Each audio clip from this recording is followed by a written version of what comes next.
burgers. So yeah, I don't know if I should. I'm probably gonna make both burgers and wraps because like I could do both. Like I saw this technique online, and like I could do both burgers with the meat and wrap here.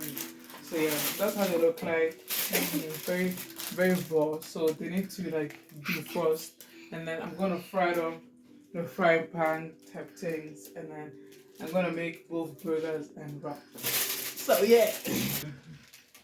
Okay, so basically, I'm gonna fry potatoes as well on the side because when you're having a burger or a wrap, you need something on the side. So yeah, I'm gonna fry potatoes on the side or chips, and then yeah, here's the salad that we're gonna be using.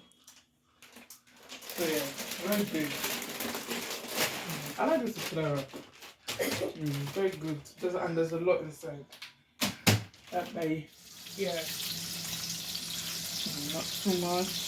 Just Now small. I'm gonna put some black pepper because we like the spice.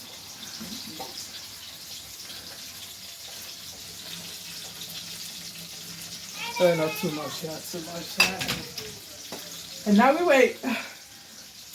On to fun.